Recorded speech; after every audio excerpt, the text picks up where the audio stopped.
남편의 핸드폰을 수리점에서 찾은 그날, 유나의 완벽했던 세상은 산산조각이 났습니다. 유나는 조심스럽게 집 안으로 들어섰다. 사과나무 밭으로 둘러싸인 아담한 별장이었다. 서울 근교의 한적한 전원주택 단지에 위치한 시어머니 혜진의 공간이었다. 아름답고 그림 같은 곳이었다.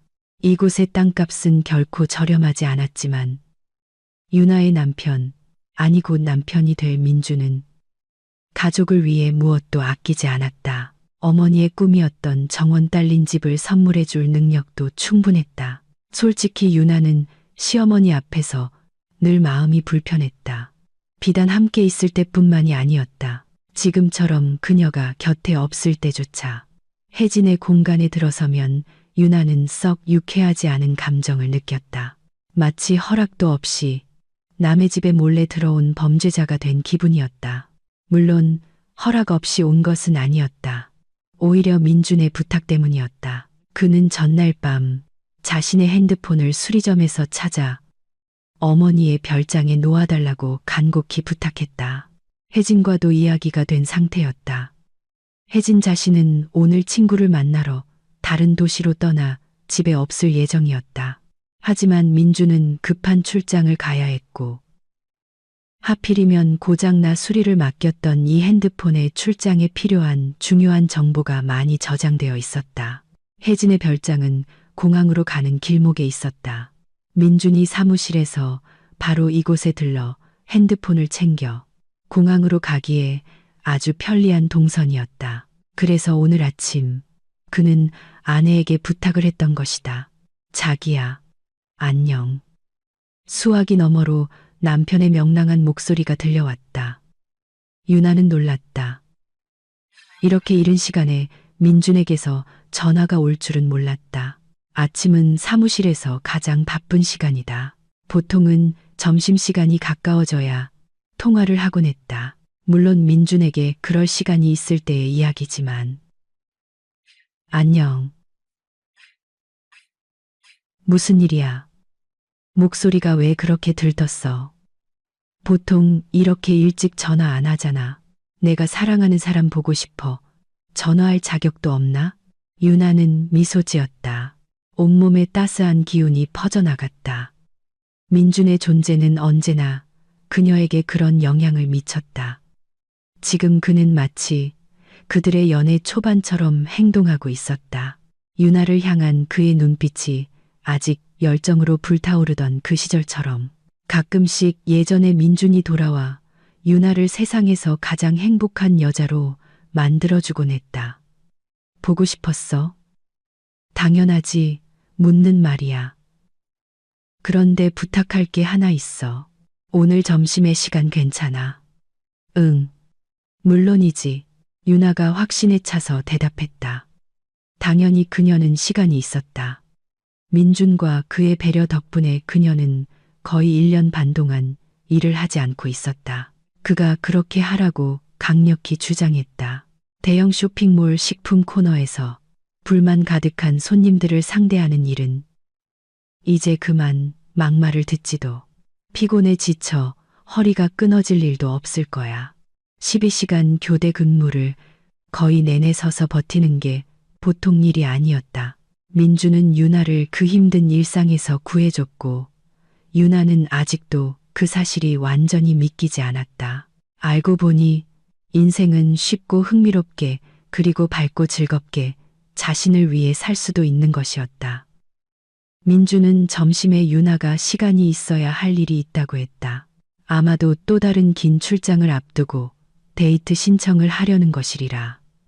예전처럼 카페나 레스토랑에서 사랑하는 사람과 시간을 보내고 싶을 것이다. 그런 일이 있은 지 오래되었다.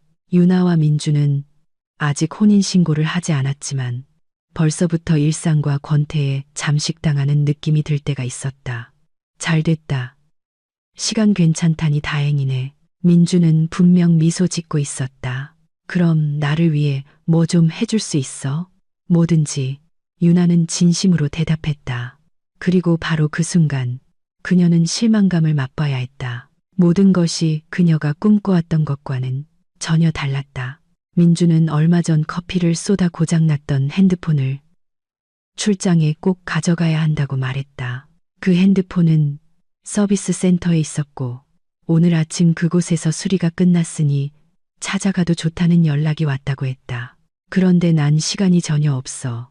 민준이 설명했다. 출장 가기 전에 끝내야 할 일이 너무 많아. 집에 들를 시간도 없어. 사무실에서 바로 공항으로 갈 거야. 엄마 별장 거실 테이블 위에 핸드폰 좀 놔줘. 내가 공항 가는 길에 들러서 가져갈게. 별장 열쇠. 어디 있는지 알지? 알아. 유나는 슬프게 한숨 쉬었다.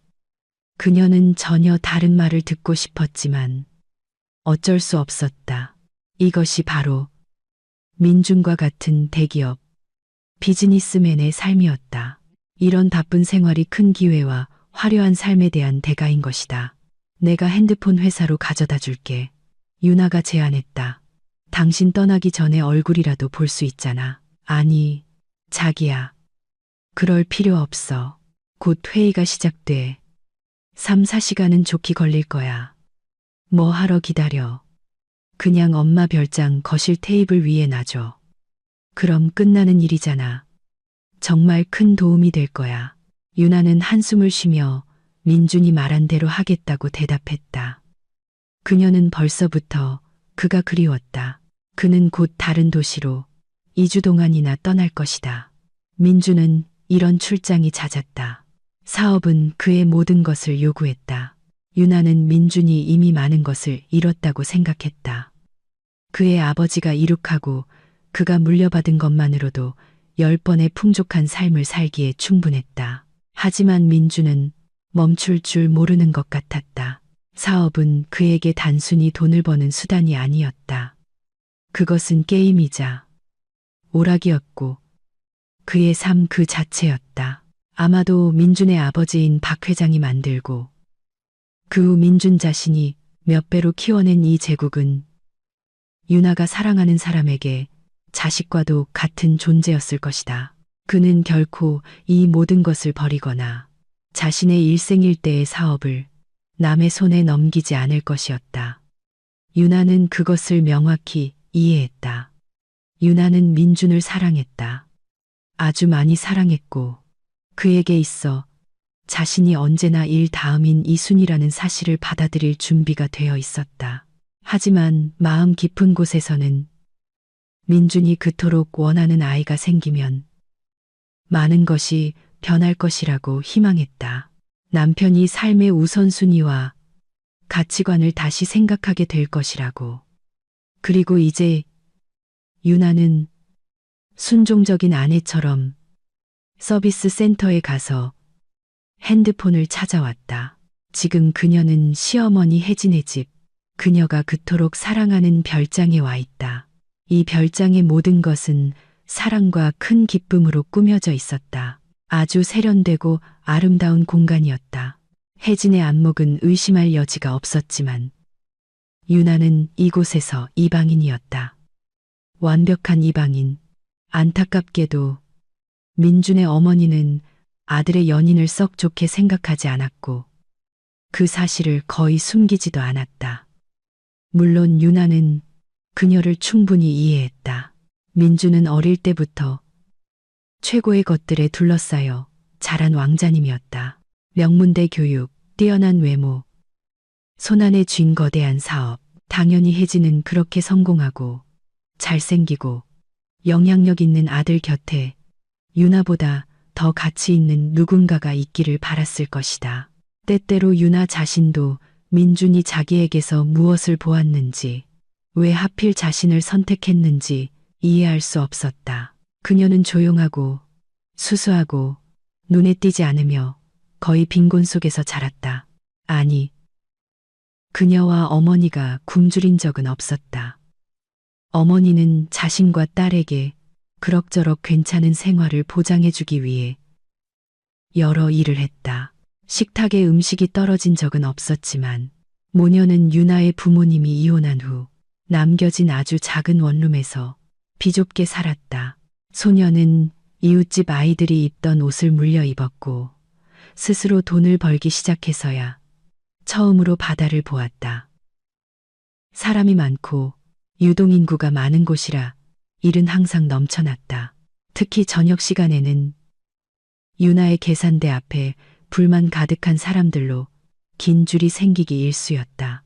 힘들고 보람도 없는 일이었다. 몇몇 손님들은 줄 서는 것에 지쳐 자기들 생각에 그다지 재빠르지 않은 젊은 판매원에게 거친 말을 서슴지 않았다. 어머니는 유나에게 다른 운명을 바랐다. 그녀 자신도 판매원으로 일했기에 그 일이 얼마나 힘든지 누구보다 잘 알았다. 어머니는 무슨 일이 있어도 외동딸이 고등교육을 받게 하리라 결심했다. 그것이 성공과 사회에서의 필요성을 보장해 준다고 믿었기에 유나는 고등학교를 졸업하고 지방의 한 대학교에 진학했다. 하지만 과외를 시킬 돈은 없었기에 유나는 혼자서 시험을 준비했다. 최종 점수는 나쁘지 않았지만 명문학과에 장학금을 받고 입학할 만큼 높지도 않았다. 그래서 유나는 점수에 맞춰 갈 수 있는 식품공학과로 진학했다. 훌륭한 직업이야. 필요하고 중요한 일이지. 어머니는 기뻐했다. 딸이 대학생이 되었다는 사실을 한동안 믿지 못했다.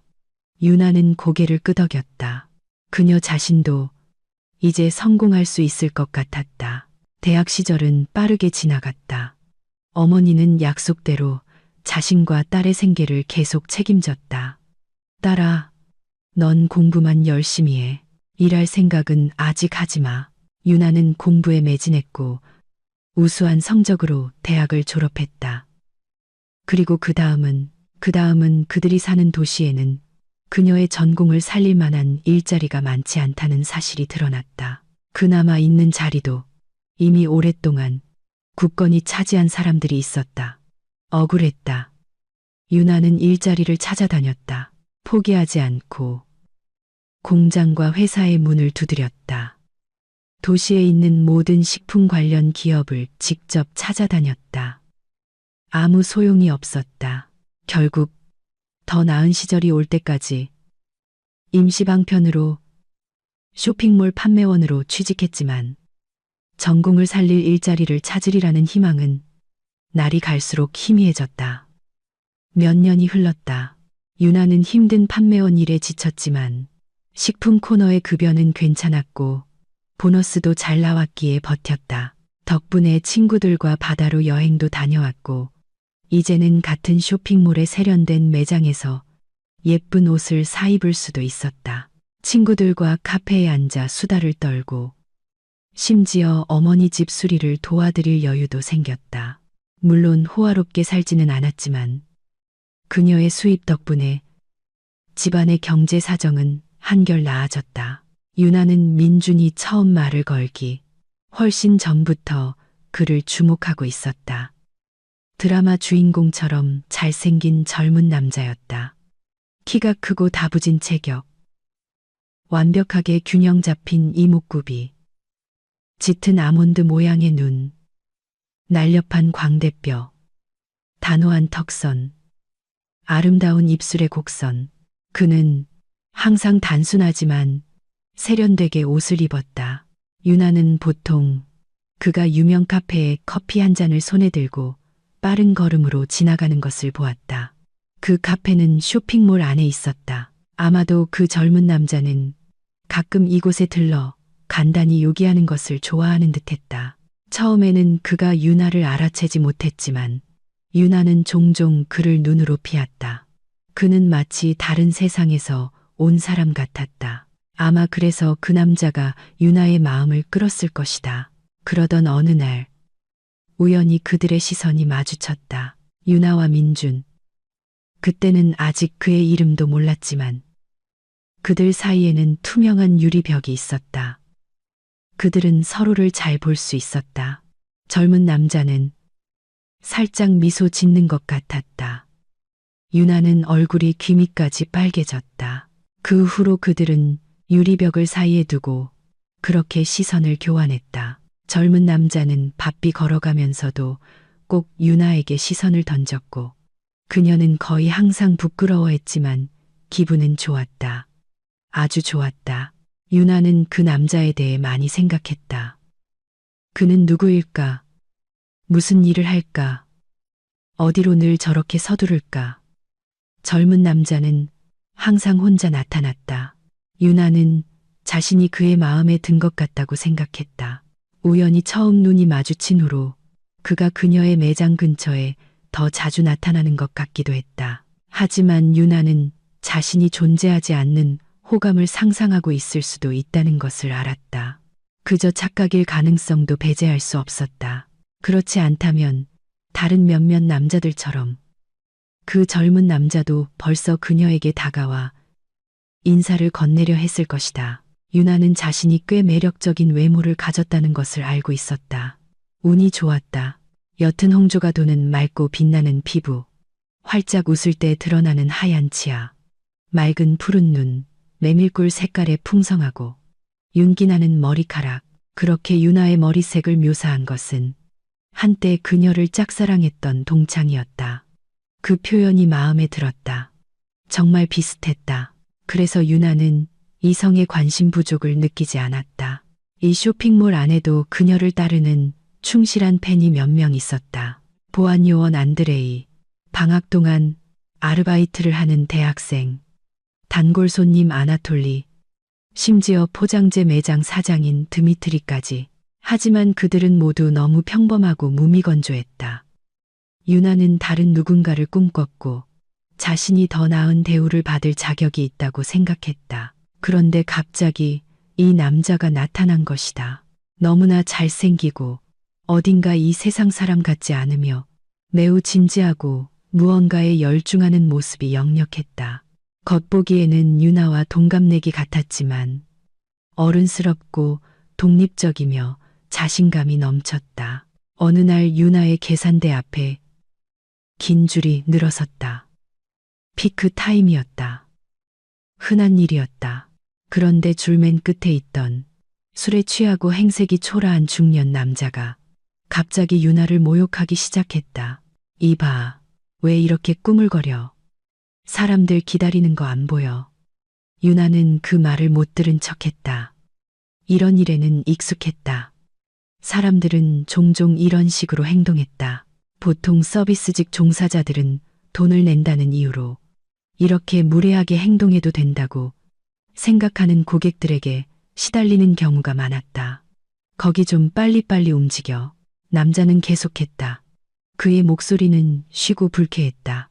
줄 서 있던 몇몇 사람들이 불쾌한 듯 소란의 원인을 쳐다봤지만 잠자코 있었다. 누군가는 엮이기 싫었고 누군가는 아마 유나에 대해 그 남자와 같은 생각을 하고 있었을지도 모른다. 유나는 계속 자기 일을 했지만 남자는 점점 더 난폭해지며 욕설을 퍼부었다. 왜 대답도 안 하고 엠뱅이처럼 굴어? 이 찬뜬소 같은 년아. 내가 계산대에 서서 도와줘. 이건 정말 모욕적이고 위험했다. 남자는 점점 더 명백하게 공격적인 태도를 보였다. 유나는 이 모든 손님들 앞에서 창피했다. 이런 취급을 받으면서도 아무 대꾸도 할 수 없다는 사실 때문에. 웬 황소가 여기서 음매거리고 있나? 그때 갑자기 차분한 남자의 목소리가 들려왔다. 유나는 그 순간 손님들에게 등을 돌리고 한 할머니 손님의 사탕을 담고 있었다. 천천히 돌아선 그녀는 처음에는 자기 눈을 믿을 수 없었다. 놀라서 소리를 지를 뻔했다. 이런 상황은 전혀 예상하지 못했다. 그 무례한 남자 위로 그가 서 있었다. 바로 그 남자. 유나가 최근에 그토록 많이 생각했던 바로 그 젊은 남자였다. 유나는 처음에는 헛것을 본 것이라고 생각했지만 아니었다. 줄 서 있던 사람들도 흥미롭게 펼쳐지는 광경을 지켜보고 있었다. 뭐야, 할 말 다 했나? 젊은 남자가 눈에 띄게 겁먹은 난동꾼에게서 눈을 떼지 않고 차분하게 물었다. 아니, 내가 그냥 바빠서. 내가 도와주지. 속도를 붙여줄게. 그 말을 하며 젊은 남자는 유나를 괴롭히던 남자의 멱살을 잡고 침 돌려 세운 뒤 무릎으로 가볍게 아주 가볍게 밀었다. 그것만으로도 조금 전까지 기세등등하던 남자는 말 그대로 식품 코너에서 튕겨져 나갔다. 줄 서 있던 사람들은 환호성을 질렀다. 누군가는 젊은 남자에게 박수까지 쳤다. 거봐, 드디어 진짜 남자가 나타났네. 불쌍한 아가씨를 위해 나서줬어. 이 추한 장면 내내 유나에게 사탕을 담아달라고 했던 바로 그 할머니가 결론을 내렸다. 감사합니다. 유나는 자신의 구원자에게 미소 지었다. 정말 영화처럼 필요한 순간에 우연히 그가 곁에 있었던 걸까? 그리고 그가 얼마나 단호하고 침착하게 상황을 해결했던가. 아마 그 남자를 내쫓을 필요도 없었을 것이다. 젊은 남자의 단호하고 확고한 눈빛만으로도 충분했을 것이다. 그날 민주는 유나의 퇴근 시간까지 기다려주었다. 그는 심지어 상품 무게를 재고 현금을 받으며 유나를 도와주기까지 했다. 그렇게 일하는 과정에서 서로를 알게 되었다. 민주는 전혀 손에 닿지 않는 왕자님이 아니었다. 그는 유나에게 스스럼없고 자연스럽게 대했다. 흥미롭고 심지어 감탄하는 눈빛으로 그녀를 바라보았다. 그는 너무나 신사적이고 배려심이 깊었다. 유나는 이미 오래전부터 그를 지켜보고 있었는데 민준이 그녀를 구해주고 술 취한 무례한 손님을 제압해 준 것이다. 다른 모든 사람들이 그의 도발적인 행동을 잠자코 지켜보고 있을 때 말이다. 이제 민준은 유나에게 영웅이었다. 퇴근 후 민준과 유나는 쇼핑몰 근처에 있는 공원을 산책했다. 그리고 민준은 유나를 집까지 바래다 주었다. 유나는 그를 자신의 동네로 데려가는 것이 조금 부끄러웠다. 민준이 그녀가 얼마나 낡은 집에 사는지 보고 실망할까봐 걱정됐다. 하지만 그는 유나의 동네의 초라한 환경에 전혀 신경 쓰지 않았다. 그때 이미 유나는 확실히 알고 있었지만 민주는 전혀 다른 환경에 익숙한 사람이었다. 민주는 그때 주변을 둘러보지도 않는 것 같았다. 그의 모든 관심은 오직 유나에게만 집중되어 있었다. 결국 믿을 수 없는 일이 일어났다. 그들은 사귀기 시작했다. 성공하고 부유한 왕자와 가난한 동네 출신의 소녀. 모든 논리와 세상의 이치를 거스르는 커플이 탄생한 것이다. 그런데 놀랍게도 민준과 유나 두 사람 모두 이 관계에서 완벽한 조화를 느꼈다. 유나는 때때로 자신들이 하나의 온전한 존재의 반쪽인 것 같다고 생각했다. 날이 갈수록 유나는 민준이 완벽하게 자신의 사람이라는 확신을 갖게 되었다. 민준은 꽤 큰 사업체를 운영하고 있었다. 위생도기 판매 회사 네트워크는 이미 돌아가신 아버지로부터 물려받은 것이었다. 민준은 아버지를 매우 존경했다. 그는 모든 면에서 아버지의 권위를 따랐다. 민준이 유나에게 아버지에 대해 이야기하는 것을 들으며 그녀는 그 사람이 사랑하는 이에게 얼마나 중요한 존재였는지 이해할 수 있었다. 민준의 아버지는 결단력 있고 똑똑하며 부지런한 사람이었다. 그는 근면함과 논리적 사고, 능력 덕분에 맨손으로 자신의 제국을 건설했다. 많은 사람들이 그를 존경하고 사랑했으며 민준은 모든 면에서 아버지를 닮고 싶어 했다. 유나는 민준의 아버지를 만나보지 못한 것이 아쉬웠다. 그는 몇 년 전 심장마비로 세상을 떠났다. 그렇게 뛰어난 사람을 만나보는 것은 정말 흥미로운 경험이었을 것이다. 어머니에 대해서는 민준은 좀 더 차분하게 이야기했다. 그녀는 평생 일한 적이 없었고 집안일을 돌보다가 오랜 치료 끝에 마침내 얻게 된 아들을 돌봤다. 민준은 부유하고 성공한 부모님에게서 늦게 태어난 아이였다. 아마 그래서인지 민준의 이야기에 따르면 어머니는 아들이 반항하고 아버지의 지지 아래 독립할 권리를 쟁취하기 전까지 청소년기까지 그를 과잉 보호했다고 한다. 지금도 마음만 먹으면 날 엄마의 보살핌이 필요한 아기처럼 만들려고 하실걸. 유나는 동의하며 고개를 끄덕였다. 그녀는 그런 유형의 여성을 알고 있었다. 하지만 민주는 강하고 똑똑하고 독립적인 사람이었다. 그를 마마보이로 상상하기는 어려웠다. 민주는 유나가 처음에 생각했던 것보다 나이가 많았다. 그녀는 그들이 거의 동갑이라고 생각했지만 민주는 그녀보다 5살이 많았다. 하지만 나이 차이는 크게 느껴지지 않았다. 물론 민준이 더 똑똑하고 경험이 많았지만 그는 유나를 동등하게 대했고 그 점이 정말 좋았다. 유나는 그들이 이제 함께라는 사실에 더할 나위 없이 기뻤다. 하지만 어머니와 친구들, 그들의 관계를 아는 모든 사람들은 한 목소리로 유나에게 이 관계가 오래가지 않을 것이라고 장담했다. 딸아, 너무 깊이 빠지지 마. 어머니는 고개를 저었다. 네가 사랑에 빠진 거 알아. 어쩌면 인생에서 처음으로. 하지만 민주는 너도 알다시피 그런 사람들은 자기 수준에 맞는 신부감을 고른단다. 너는 그냥 일시적인 호기심일 뿐이야. 그냥 네가 그가 익숙한 여자들과 달라서 그런 거야. 친구 빛나가 거들었다. 당분간은 흥미롭겠지. 하지만 곧 지루해질 거고 너만 나중에 상처받을 거야. 그러니까 처음부터 너무 기대하지 마. 유나는 그런 말을 듣는 것이 고통스러웠다. 동시에 어머니와 친구가 질투심에서 그런 말을 하는 것이 아니라 진심으로 유나를 걱정하고 미리 대비책을 마련해 주려는 것임을 이해했다. 민준이 곁에 없을 때 가까운 사람들의 말은 매우 그럴듯하게 들렸다. 유나는 논리적으로 생각하며 깨달았다. 그래, 정말로 자신과 민준이 어디에 있단 말인가? 그들이 어울리는 한 쌍인가? 이런 관계는 미스매치라고 불린다.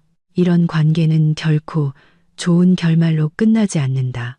민주는 곧 가난하고 순진한 여자에게 실증을 느끼고 장신의 모델들과 부유한 사업가들의 딸들이 있는 자신의 세계로 돌아갈 것이다. 하지만 민준이 곁에 있을 때, 그 감탄 어린 시선으로 그녀를 바라볼 때 유나는 확신을 가졌다. 우리 관계는 괜찮을 거야. 우린 서로를 위해 태어났으니까. 민준 자신도 항상 그렇게 말했다. 그리고 그는 아예 자기 집으로 이사 오라고 제안했다. 저녁마다 너랑 헤어지는 게 너무 싫어. 그가 유나에게 고백했다. 그럴 필요도 없잖아. 내 집은 넓고 너도 분명 마음에 들어 할 거야. 같이 살아보는 거 어때? 응. 유나는 한치의 망설임도 없이 숨을 내쉬었다. 그녀도 그것을 원했다. 함께 살고 서로를 돌보고 서로의 품에서 잠들고 깨어나는 것. 그리고 이제 그들은 거의 가족이나 다름없었다. 민준의 아파트는 유나에게 친숙하고 사랑스러운 공간이 되었다. 이제 아침마다 그녀는 그들을 위해 아침을 준비했고 저녁에는 특별한 저녁 식사를 만들려고 노력했으며 민준이 그녀의 요리를 얼마나 맛있게 먹는지 보며 큰 기쁨을 느꼈다. 맛있다. 어떤 레스토랑에서도 이렇게 요리하지 않아. 그가 칭찬했다. 그 순간 유나의 눈은 행복으로 빛났다. 민주는 금세 유나의 모든 것이 되었다. 공기, 삶, 빛. 그는 그녀가 알지 못했고 민준이 아니었다면 결코 보지 못했을 세상을 보여주었다. 그들은 여행을 하고 도시의 흥미로운 장소를 산책하고 많이 웃고 다양한 주제에 대해 이야기했다. 하지만 민주는 매우 바쁜 사람이었다. 그는 일 때문에 다른 도시나 심지어 다른 나라로 자주 출장을 갔다. 출장은 몇 주까지 길어질 수 있었고 그동안 유나는 끔찍하게 외로웠다. 그녀는 단 1분도 민준과 떨어져 있고 싶지 않았지만 그의 과도한 바쁨이나 관심 부족에 대해 결코 그를 탓하려 하지 않았다. 일과 사업이 민준에게 얼마나 큰 의미인지 이해했기 때문이다. 그것은 단순히 돈을 버는 방법이 아니었다. 그것은 삶이었고 흥미였고 강렬한 감정이었다. 민준은 자주 자리를 비웠다. 일이 그의 많은 시간을 차지했지만 그가 곁에 있을 때 민준의 모든 관심은 오롯이 유나에게만 쏠렸다. 그러면 유나는 세상에서 가장 행복한 사람이 된 기분이었다. 그렇게 거의 2년이 흘렀다. 유나는 자신이 민준의 아내라고 느꼈다. 그들은 정말 부부처럼 살았다. 달콤한 연애의 초기의 설렘은 지나가고 거의 가족 같은 따뜻한 관계로 자리 잡았다. 민준은 아이를 꿈꿨다. 그가 처음 그 말을 했을 때 유나는 기쁨에 숨이 멎을 뻔했다. 그것은 그가 그녀를 사랑한다는 의미였기 때문이다. 그녀와 가정을 이룰 만큼 사랑한다는 뜻이었다. 비록 민준이 아직 유나에게 청혼하지는 않았지만 그들이 조만간 결혼할 것이라는 데에는 의심의 여지가 없었다. 그것은 이미 당연한 일처럼 여겨졌다. 우리 아기가 생기면 얼마나 행복할까 상상해봐. 민준이 말했다. 넌 정말 멋진 엄마가 될 거야. 그리고 나는 그 아이를 위해 산이라도 옮길 거야. 세상에서 가장 행복한 아이가 될 거야. 난 조금도 의심하지 않아. 비록 두 사람이 혼인신고를 하지 않았고 유나가 청혼을 받지도 않았지만 그들은 아기를 계획하고 있었다. 둘 다 이 문제에 매우 책임감 있게 접근했고 나쁜 습관을 버렸다. 사실 이건 그리 어렵지 않았다. 민준도 유나도 술을 과하게 마시거나 담배를 피우지 않았다. 민준은 운동을 했고 유나도 헬스장에 다니도록 독려했다. 사실 유나에게 일을 그만두라고 부탁한 것도 민준이었다. 스트레스 받는 일이잖아. 하루 종일 서 있어야 하고 게다가 계속 무례한 소리를 듣고 넌 신경 쓰고 걱정하고 육체적으로도 힘들어. 건강에 좋지 않아. 내가 우리 둘 다 쉽게 부양할 수 있는데 뭐하러 이래? 유나는 생각하고 또 생각한 끝에 동의했다. 결국 그녀는 자신의 일을 결코 좋아한 적이 없었다. 정말로 힘들고 신경 쓰이고 지치게 하는 일이었다. 사랑하는 사람의 보살핌. 그것은 너무나 기분 좋은 일이었다.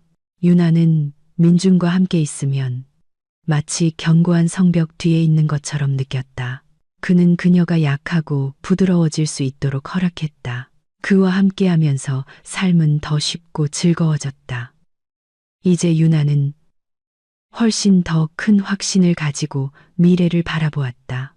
민준을 만나기 전까지는 평생 시장에서 물건이나 팔아야 하고 더 이상 좋은 일은 일어나지 않을 것 같았다. 일상에 찌들고 잿빛 현실이 기쁨을 앗아갔다. 하지만 민준과 함께하면서 인생은 전혀 다른 색깔로 빛나기 시작했다. 사랑받고 보살핌받는 기분은 정말 좋았다.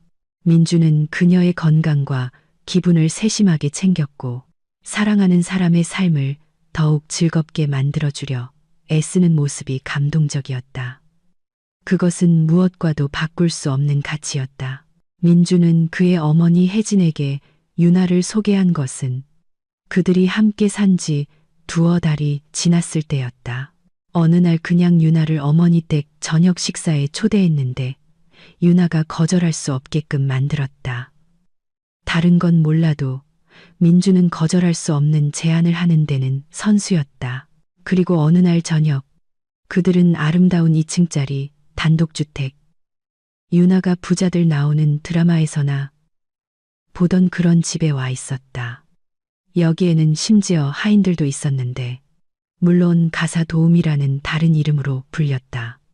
유나는 미래의 시어머니와의 만남이 두려웠다. 혜진이 아들의 선택을 마음에 들어 하지 않을 것만 같았다.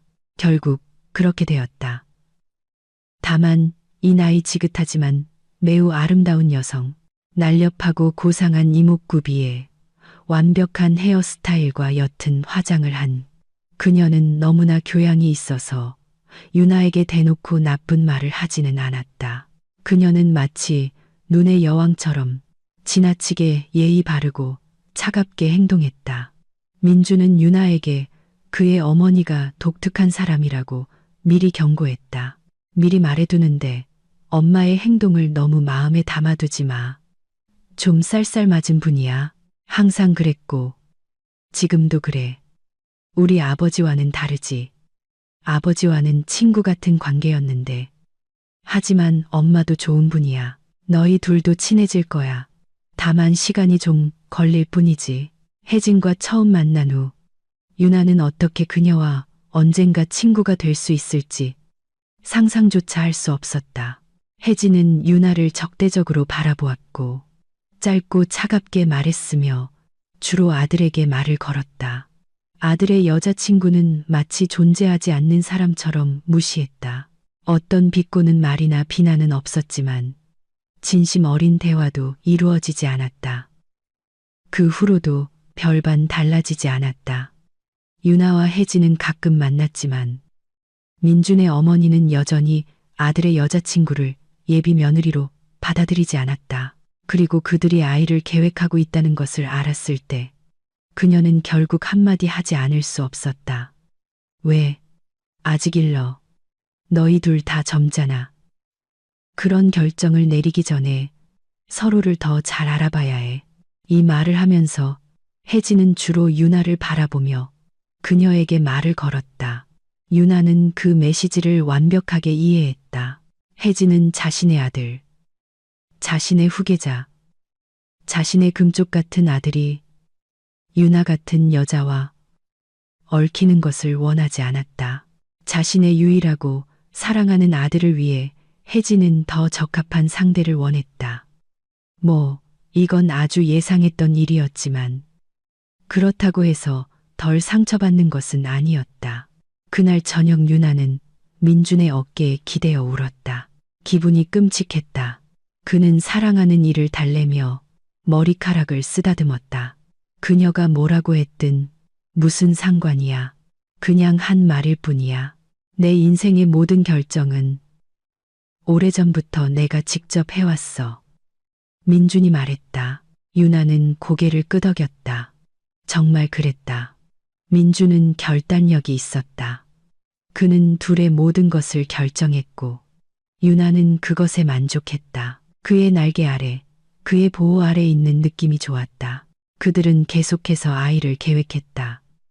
유나는 민준이 얼마나 아버지가 되고 싶어 하는지 좋았다. 사랑하는 이가 아직 청혼하지 않았다는 사실조차 그녀를 신경 쓰이게 하지 않았다. 우리가 서두를 게 뭐 있어. 민준이 어느 날 말했다. 나에게 혼인신고는 그냥 형식일 뿐이야. 있든 없든 상관없어. 아이가 생기면 그때는 다른 문제지. 그때는 해결해야 할 서류 작업이 많을 거야. 바로 그때 도장이 필요하게 되겠지. 유나는 언제나처럼 민준의 말에 동의했다. 그는 더 나이가 많고 경험이 많았다. 그는 무엇이 최선인지 알고 있었다. 유나는 사랑하는 사람의 의견에 전적으로 의지했다. 그녀는 스스로 어머니가 될 준비가 되었다고 느끼지 않았다.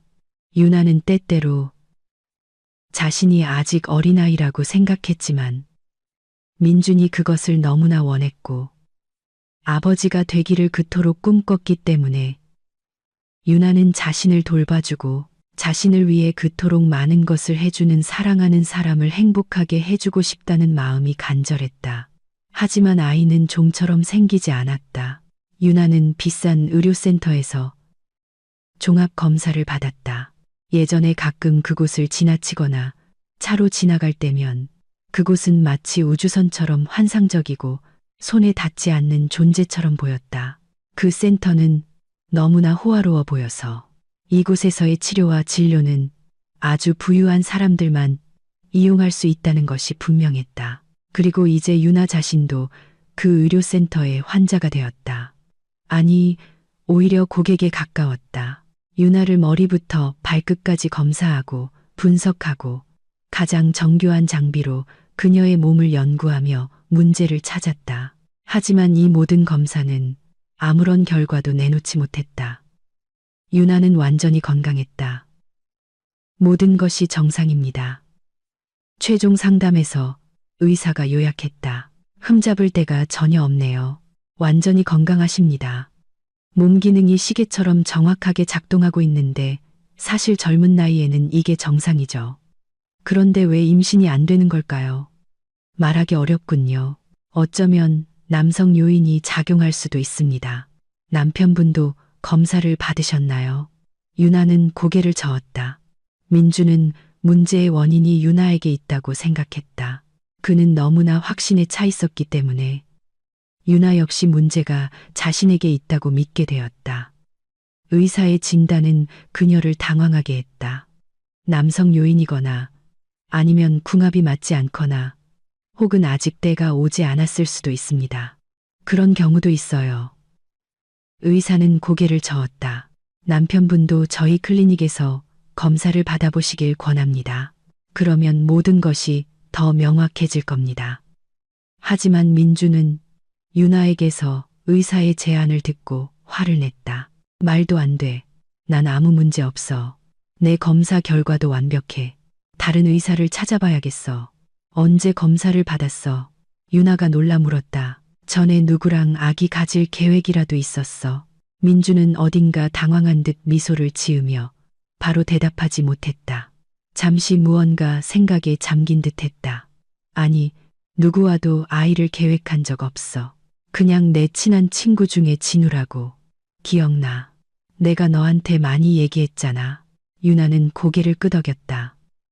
정말로 민주는 진우를 자주 언급했다. 그들은 어릴 때부터 친구였다. 하지만 진우와도 다른 친구들과도 민주는 유나를 소개해주지 않았다. 이상하게 느껴졌다.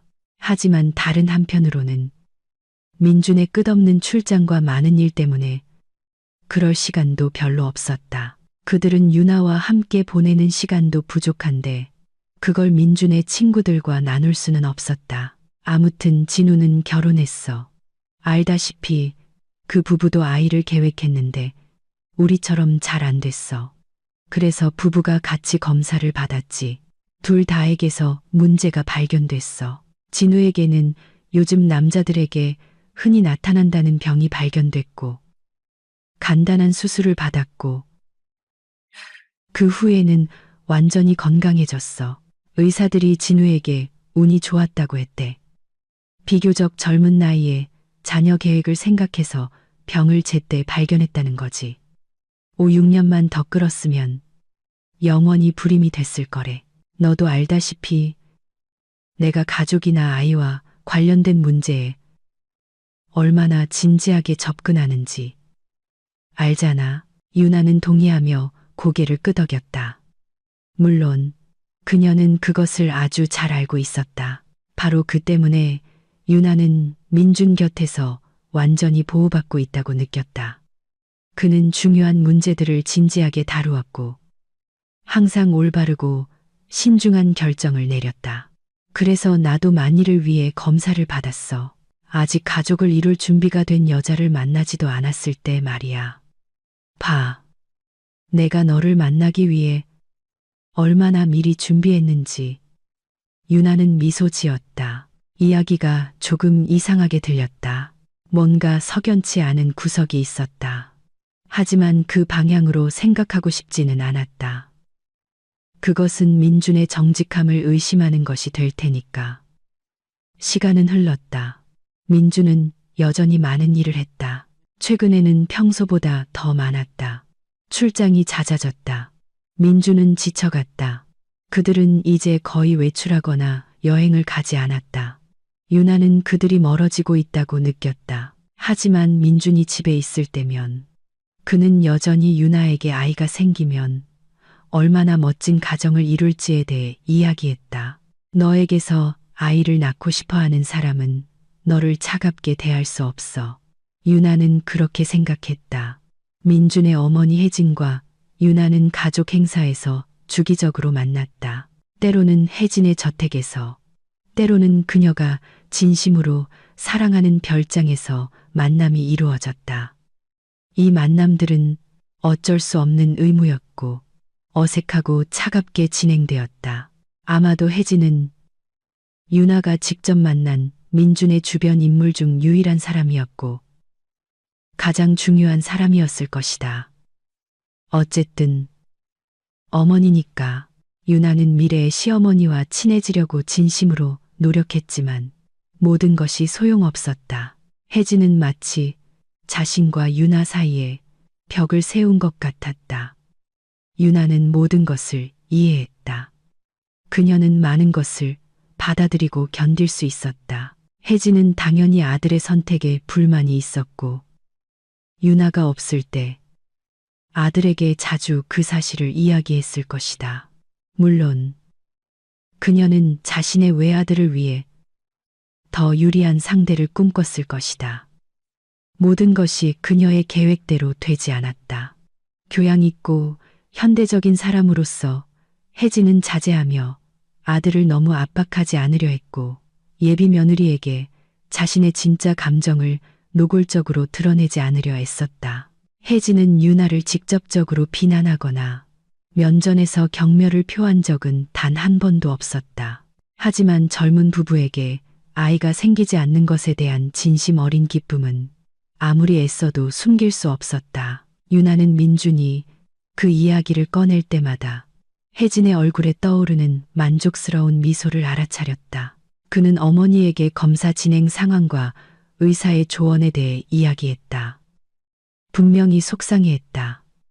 하지만 혜진의 얼굴은 무표정했지만 눈은 만족스럽게 웃고 있었다.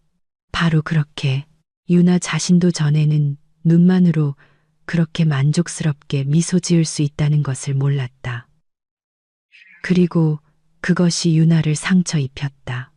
사랑하는 사람의 가장 가까운 사람이 자신들의 불행을 기뻐하는 것을 보는 것은 고통스러웠다. 어느 날 유나는 어머니와 아들 사이에 우연한 대화를 엿듣게 되었다. 그 대화는 그녀를 매우 불안하게 만들었다. 비록 그녀가 민준과의 관계에 대한 혜진의 태도를 이미 잘 느끼고 알고 있었지만 말이다. 그날도 또 다른 가족 저녁 식사 자리였다. 유나는 식탁에 혼자 남았다. 혜진은 부엌으로 갔고 민준은 유나의 생각으로는 화장실에 갔다. 유나는 혜진을 돕기 위해 서둘러 부엌으로 가려 했다. 혹시 도움이 필요할지도 모르니까.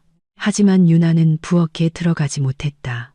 문 앞에서 민준이 어머니와 무언가 논쟁하는 소리를 들었기 때문이다. 그 순간 그들의 대화를 방해하는 것은 분명히 좋지 않았다.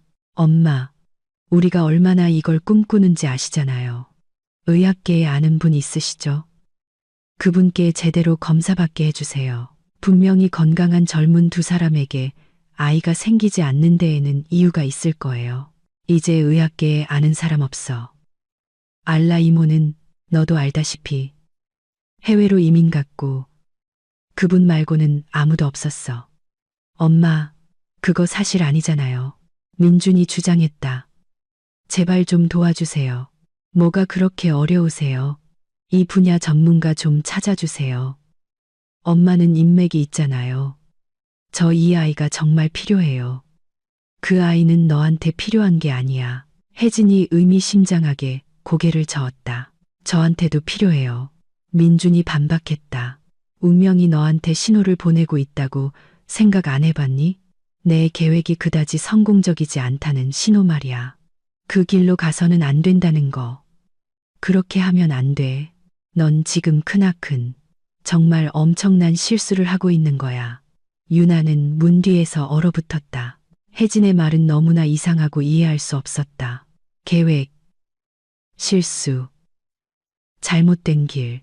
설마 그녀가 민준이 유나와 인생을 엮는 것을 그토록 반대하는 걸까? 혜진은 아들의 잘못된 선택을 비난하고 있었다. 이건 그녀로서도 너무 과했다. 유나는 조용히 자기 자리로 돌아왔다. 그 후 아무것도 듣지 않은 척 행동하는데 큰 노력이 필요했다. 엿들은 대화에 대해서는 민준에게조차 말하지 않았다. 부끄러웠다. 그리고 사실 거기서 뭘 그렇게 특별한 걸 들었다고 혜진이 자신을 어떻게 생각하는지는 비밀도 아니었지 않은가. 유나는 전부터 예비 시어머니가 아들이 불우한 그녀의 생각으로는 가정 출신의 여자와 사귀는 것을 못마땅해 한다는 것을 알고 있었다. 그리고 민준에게 가끔 그 모든 것을 털어놓는 것이다. 불쌍한 민준, 어머니에게서 많은 것을 들어야만 한다. 민준은 항상 어머니와 유나가 단둘이 남지 않도록 신경 썼다. 유나는 이것을 알아차렸고 당연히 사랑하는 이가 이런 식으로 어머니의 잠재적인 공격이나 비꼬는 말, 상처 주는 말로부터 자신을 보호해주고 있다고 생각했다. 유나는 혜진이 정말로 그런 짓을 할 수 있다고는 생각하지 않았다. 너무 교양 있고 예의범절을 너무나 중시하는 사람이었으니까. 하지만 그런 그의 감동적인 배려에 민준에게 감사했다. 그녀는 여전히 미래의 시어머니와의 관계가 좋아지기를 희망했다. 점차 그들은 가족이 되고 정상적으로 소통할 수 있게 될 것이라고. 그건 정말 중요한 일이다. 분명 아이가 모든 것을 바로잡아 줄 것이다. 아이가 친척들 사이를 화해시키고 연결고리가 되며 많은 기쁨과 행복을 가져다 줄 것이다. 무언가 유나에게 속삭였다. 혜진은 손주를 위해 산이라도 옮길 준비가 된 사랑 많고 따뜻한 멋진 할머니가 될 것이라고. 그녀의 마음은 분명 녹아내릴 것이다. 전반적으로 혜진은 꽤 괜찮은 사람이었다. 유나는 그녀에게서 많은 좋은 점을 보았다. 다만 아직 그들 사이에는 보이지 않는 벽이 서 있을 뿐이었다. 그리고 유나가 아무리 그 벽을 뚫으려 해도 아무것도 되지 않았다. 그래서 지금 민준의 부탁으로 혜진의 별장에 완전히 혼자 있게 된 유나는 그토록 불편함을 느꼈던 것이다. 혜진은 결코 그녀를 반긴 적이 없었다. 이곳에서 유나는 환영받지 못했다. 그녀는 원치 않는 손님이었다. 하지만 어쩌겠는가. 민준이 자신의 핸드폰을 거실 탁자 위에 놓아달라고 부탁했다. 유나는 그렇게 할 것이다. 그녀는 사랑하는 사람을 위해 많은 것을 할 준비가 되어 있었다. 이것뿐만이 아니었다. 민준은 그녀를 위해 정말 많은 것을 해주었다. 그가 공항 가는 길에 가져갈 수 있도록 핸드폰을 가져다 주는 것은 정말 사소한 일이었다. 유나는 문득 의심이 들었다. 기기가 정말로 고쳐졌을까? 확인해 보는 게 좋겠다. 혹시 모르니까. 그녀는 전원 버튼을 눌렀다. 화면이 순순히 깜박였다. 시스템이 부팅되기 시작했다. 괜찮은 것 같았다. 유나는 완전히 켜지기를 기다렸다가 다시 끄려고 했는데 갑자기 메시지 도착 알림음이 울렸다. 민준에게 어떤 영상이 도착했다. 유나는 무심코 다운로드 아이콘을 눌렀다. 자동적으로 그녀는 자신의 핸드폰에 메시지가 올 때마다 수백 번 그렇게 했다. 근육기억이 작동한 것이다. 지키. 물론 유나는 자신을 위한 것이 아닌 이 영상을 볼 생각은 없었다. 그렇게 되어버렸다. 유나는 즉시 메시지를 닫으려 했지만 화면에 보이는 것에 얼어붙고 말았다. 한 여성이었다. 젊고 아름다운 여성이 밝은색, 아마도 가죽 소파에 앉아 있었다. 긴 금발머리, 조각 같은 이목구비, 포토모델 같은 완벽한 몸매, 화려한 브론즈빛 태닝. 가장 이상했던 것은 이 미녀가 입고 있는 옷이었다. 유나는 경악하며 화면을 응시했다. 자기야, 안녕. 여자가 눈부시게 미소 지으며 말했다. 민준아, 너무 보고 싶었어. 모두에게 또 출장 간다고 말하고. 곧 나한테 올 거라는 거 알아. 나 정말 시간 세고 있어. 이 문장 전까지 유나는 민준에게 누군가 그냥 인터넷 영상을 전달한 것이라고 생각할 수도 있었다. 하지만 이제 그 여자가 직접 민준을 부르고 사실까지 일치하자 민준은 정말로 모두에게 출장을 간다고 말했다. 의심의 여지가 없었다. 그 여자는 민준을 위해 영상을 녹화한 것이었다. 그들은 아주 가까운 사이인 것 같았다. 이제 그 평범한 여자애는 그만 버려. 여자가 우아하게 아름다운 샴페인 잔에서 한 모금 마시며 계속했다. 아무짝에도 쓸모없다는 게 명백하잖아. 알아. 넌 또 그게 그렇게 간단하지 않다고.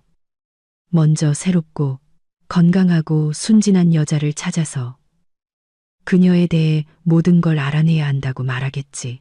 네가 이 문제에 얼마나 진지하게 접근하는지 알아.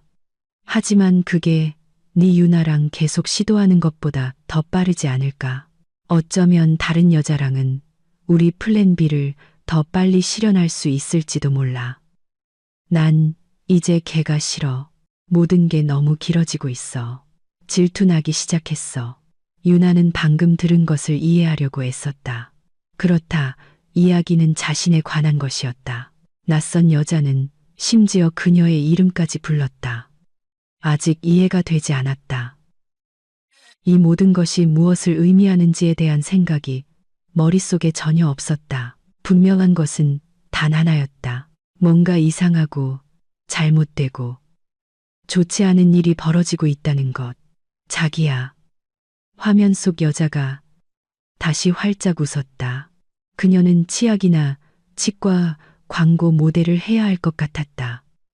미소가 정말 눈부셨다. 내 사랑 너무 보고 싶어. 빨리 와. 우리 직접 만나서 다 얘기하자. 여기서 영상이 끊겼다. 유나는 팔을 뻗어 핸드폰을 들고 정지된 화면을 바라보았다. 광고 속에서 나온 듯한 아름다운 여성. 가느다란 손가락에 우아한 샴페인 잔을 들고 있는 모습. 그녀는 누구일까? 민준에게 누구일까? 도대체 무슨 일이 벌어지고 있는 걸까? 보아하니 빅토리아와는 이미 만난 모양이네. 유나의 등 뒤에서 목소리가 들렸다. 유나는 급히 돌아섰고 혜진과 눈이 마주쳤다. 그녀 역시 핸드폰 화면을 보며 왠지 모르게 미소 짓고 있었다. 하지만 그 미소는 즐거운 것이 아니라 오히려 불안해 보였다. 죄송해요. 제가 여기 있는 건 그냥 민준 씨 핸드폰 가져다 주러 온 거예요. 공항 가는 길에 가져간다고 해서요. 놔달라고 부탁해서. 유나는 마치 범죄 현장에서 잡힌 것처럼 허둥댔다. 바로 그 순간 그녀는 그렇게 느끼고 있었다. 내 비행기가 취소됐어. 혜진이 설명했다. 아니, 7시간 연착됐지. 그래서 그냥 집에 돌아오기로 했어. 공항에서 뭘 하겠어. 게다가 여기서 멀지도 않고. 유나는 고개를 끄덕였다. 혜진은 오늘 친구를 만나러 떠날 예정이었지만 비행기가 연착되어 돌아왔고 자신의 별장에서 유나를 발견한 것이다. 그것도 하필이면 민준을 위한 영상을 보고 있는 이런 순간에 비키가 뭐라고 하던. 혜진이 갑자기 핸드폰을 가리키며 물었다. 아마 또 민준이한테 아부 떨고 있었겠지. 걔는 민준이가 그런 걸 얼마나 좋아하는지 알거든. 그분을 아세요? 유나가 놀라 물었다. 그녀는 솔직한 대답을 기대하지 않았지만 혜진은 대답했다. 알고 말고 차라리 평생 모르고 안 봤으면 좋았겠지만 뭐 어쩔 수 없지. 민준이의 애인이야. 아니, 애인이라고 하면 오히려 네가 더 가깝겠네. 혜진이 한숨을 쉬며 유나를 동정 어린 눈빛으로 바라보았다. 그녀의 시선에서 처음으로 따뜻하고 인간적인 무언가가 읽혔다. 네? 무슨 말씀인지 하나도 모르겠어요. 넌 애인도 아니지. 혜진이 무언가 결심한 듯 한숨을 쉬었다. 좋아. 내가 다 말해줄게. 민준이가 이것 때문에 나한테 화낼 거 알아. 하지만 이 모든 걸 잠자코 지켜보는 것도 더는 못하겠어. 무엇을 지켜본다는 말씀이세요? 유나가 힘없는 목소리로 물었다. 지금 일어나고 있는 일 말이야. 네가 안 됐어. 넌 착한 아이인데 그들은 널 이용하려는 거야. 너 걔한테서 도망쳐야 해. 빠르고 멀리. 내가 도와줄게. 무슨 일이 일어나고 있는 건데요? 긴 이야기야. 처음부터 시작해야 해. 그래야 네가 다 이해할 거야. 그리고 혜진은 맨 처음부터 아들의 탄생부터 이야기를 시작했다. 민주는 오랫동안 기다려온 아이였다. 그는 성공한 사업가 박진우 회장과 그의 아내이자 주부인 혜진 사이에서 태어났다. 부부는 오랫동안 후계자를 얻지 못했다. 혜진에게 건강 문제가 발견되었기 때문이다. 진우는 아내를 사랑했다. 아주 많이 사랑했고 모두가 그것을 인정했다. 많은 사람들이 그에게 더 젊고 건강한 여자와 결혼하라고 조언했지만 그는 들으려고도 하지 않았다. 그는 전 세계의 의사, 클리닉, 의료센터를 찾아다니며 사랑하는 아내를 검사하고 치료했다. 그리고 마침내 부부가 40이 되었을 때 그는 태어났다. 부모 모두의 기쁨과 행복. 아들 민준이었다. 주변 사람들은 진우가 날 얼마나 사랑하는지 감탄했지. 혜진이 씁쓸하게 유나를 보며 말했다. 처음엔 나 자신도 행운아라고 생각했어. 하지만 진우는 날 사랑한 게 아니었어. 그냥 자신의 소유물로 여겼고 자신의 회사나 기업만큼이나 나를 소중히 여겼을 뿐이야. 누군가 그의 회사를 뺏으려 하거나 그의 자식 같은 기업에 손대려 하면 진우는 경쟁자들을 잔인하게 처리했어. 나한테도 그랬지. 난 민준이가 태어나기 전에 그를 떠나려고 했어. 수영 강사와 사랑에 빠졌거든. 진우가 그걸 알게 됐고 그 사람은 그냥 사라졌어. 결국 찾지 못했지. 그 죄책감을 안고 살아야 했어. 혜진은 눈을 내리깔았다.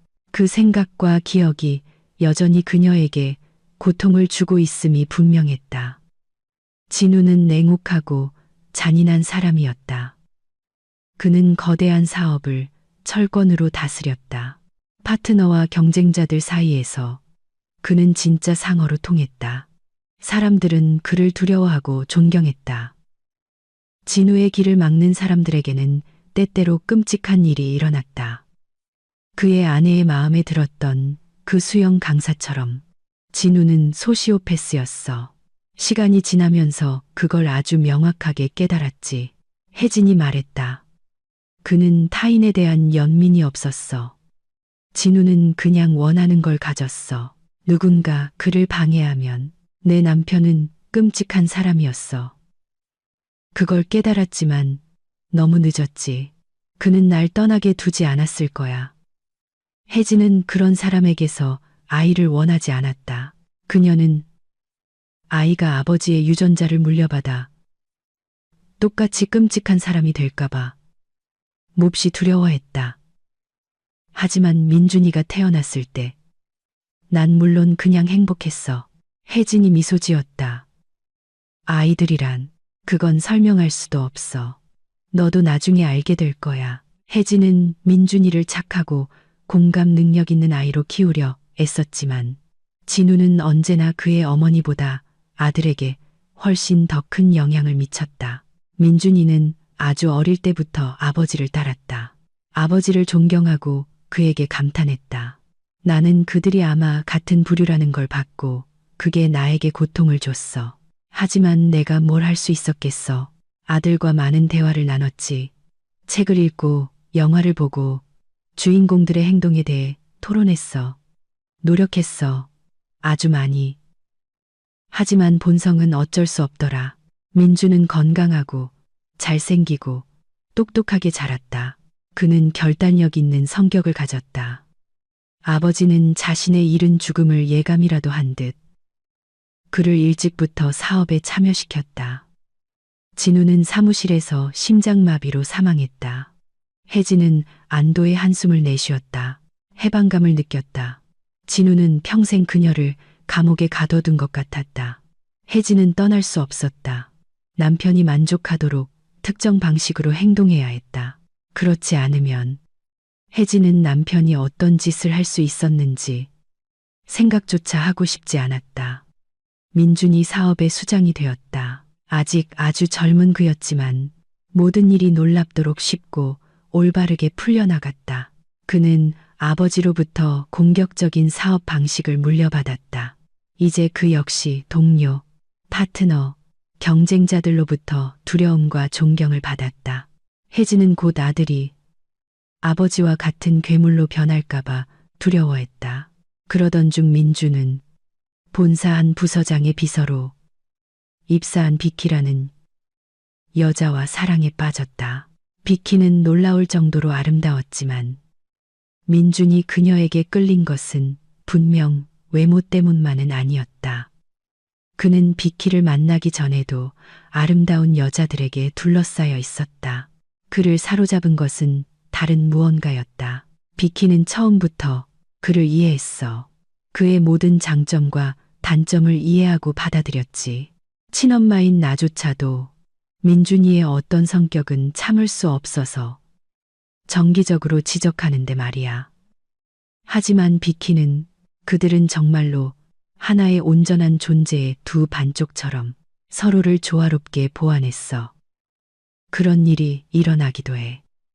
혜진은 기뻤다. 그녀는 아들이 그런 깊은 감정을 느낄 수 있다면 그리 가망이 없는 것은 아니라고 생각했다. 소시오패스는 사랑하지 않는다. 그들에게 여자는 소유물과 같다. 진우와 혜진의 관계가 그랬다. 하지만 민주는 진심으로 비키를 사랑했고 그녀의 행복을 위해 애썼다. 혜진은 젊은이들을 보며 기뻐했다. 비키는 변덕스럽고 제멋대로였다. 그녀는 종종 민준을 조종했다. 혜진은 물론 이 모든 것을 알아차렸지만 그녀는 빅토리아가 있다는 사실에 감사했다. 왜냐하면 혜진이 그토록 걱정했던 그녀의 아들 민준이 진정으로 사랑에 빠졌기 때문이다. 그들은 결혼했다. 지금도 부부 사이다. 네? 그때까지 침묵하던 유나가 외쳤다. 그는 당신을 속였어요. 그녀 때문이었죠. 그건 그녀의 아이디어였어요. 그들 둘 다 정상이 아니에요. 결국엔 그걸 깨달았죠. 그래서 서로에게 끌린 거예요.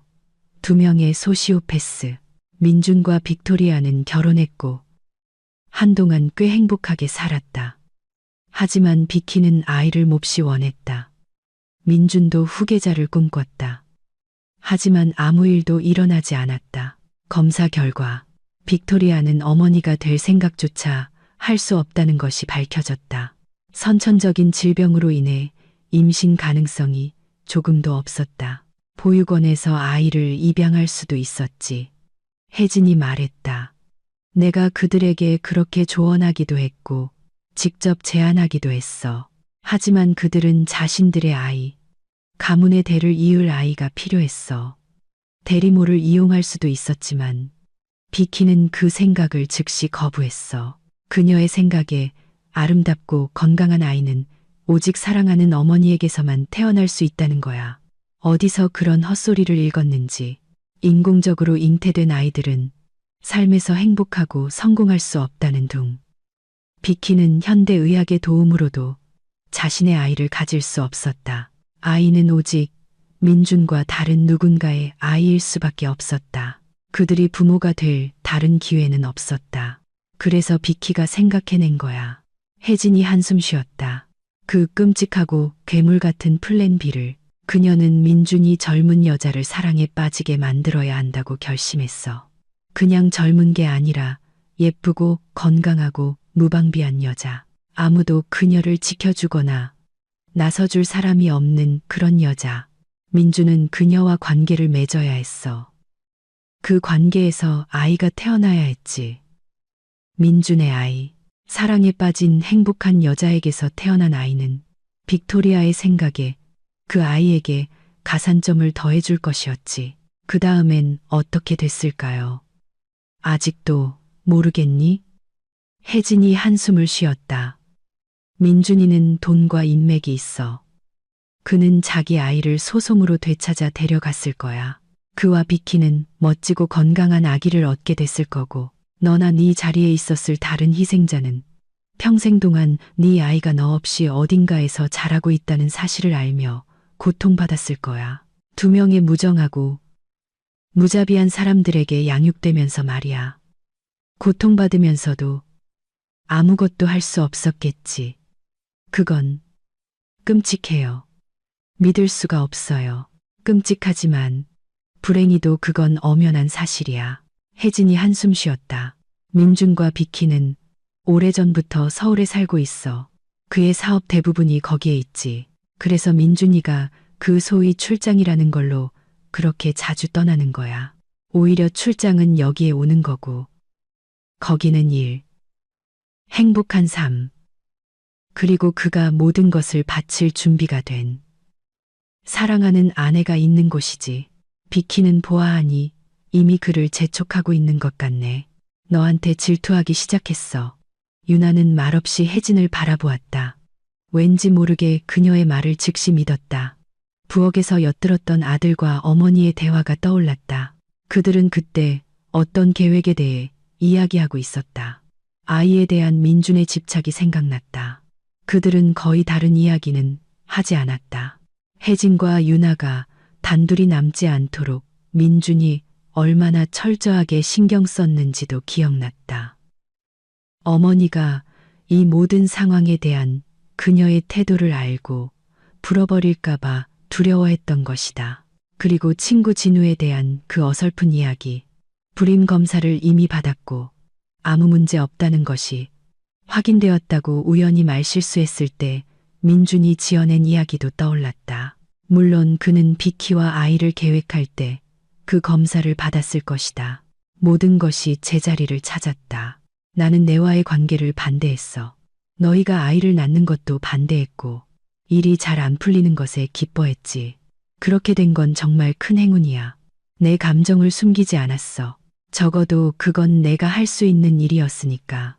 민준 씨가 없을 때 저를 찾아와서 이 모든 걸 미리 말씀해 주실 수도 있었잖아요. 그럴 수도 있었지. 혜진이 고개를 끄덕였다. 하지만 그 후엔 민준이가 나와 완전히 연락을 끊을까봐 두려웠어. 어쨌든 내 아들이잖아. 어떤 모습이든 난 그를 사랑해. 지금 우연히 마주쳤지만 만약 그렇지 않았더라도 조만간 너와 이야기했을 거야. 양심의 가책을 느꼈거든. 하지만 생각해보니 내가 계획했던 것보다 일이 더 잘 풀린 것 같아. 내가 이 영상을 보지 않았다면 내가 이 이야기를 해줬을 때 날 믿었을까? 유나는 생각에 잠겼다. 아마 믿지 않았을 가능성이 높았다. 시어머니가 마음에 들지 않는 며느리를 아들과 떼어놓으려고 또 수작을 부린다고 생각했을 것이다. 이제 저 어떻게 해야 하죠? 유나가 거의 속삭이듯 말했다. 무서워요. 내가 도와줄게. 유나는 이제 바닷가 도시에 살고 있었다. 그녀는 아직도 언제든지 해변에 가서 짭짤한 바다 공기를 마시고 멋진 바다 풍경을 감상하고 갈매기 소리를 들을 수 있다는 사실이 믿기지 않았다. 혜진은 약속대로 그녀를 도와주었다.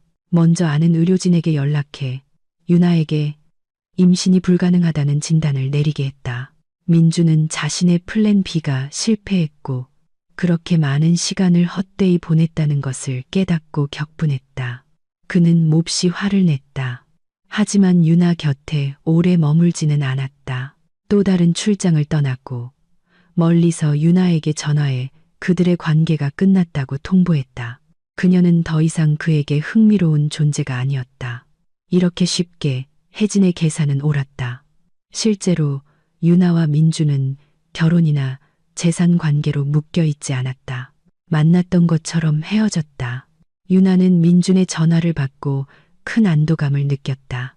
물론 그가 무언가 의심하지 않도록 놀라움과 슬픔을 연기했다.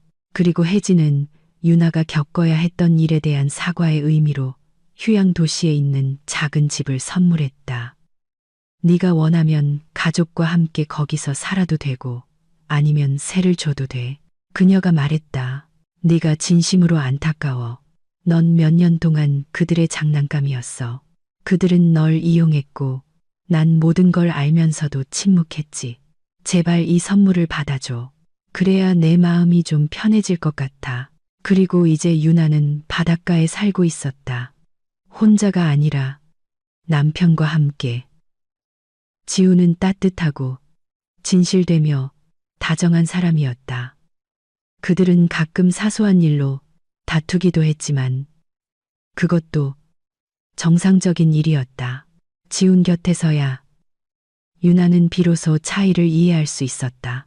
민준과의 모든 것에는 거짓의 냄새가 났다.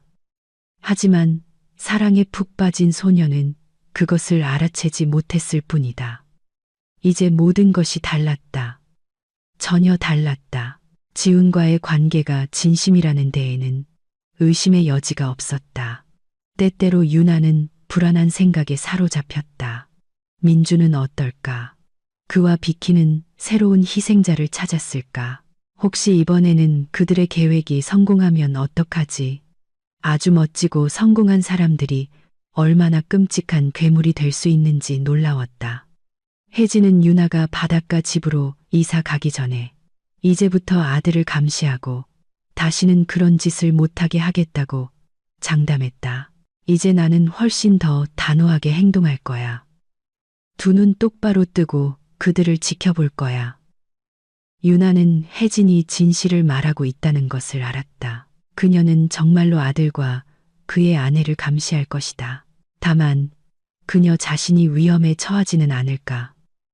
하지만 유나는 그 문제에 대해 많이 생각하지 않으려 애썼다. 자신이 몇 년 동안 살았던 악몽, 두 잔인한 사람들의 계획 속에서 자신의 역할을 전혀 알지 못했던 그 악몽에 대해서도 마찬가지였다.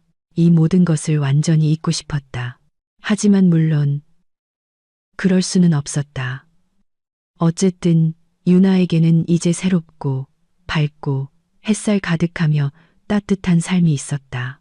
그리고 유나는 그 삶의 모든 순간을 소중히 여겼다.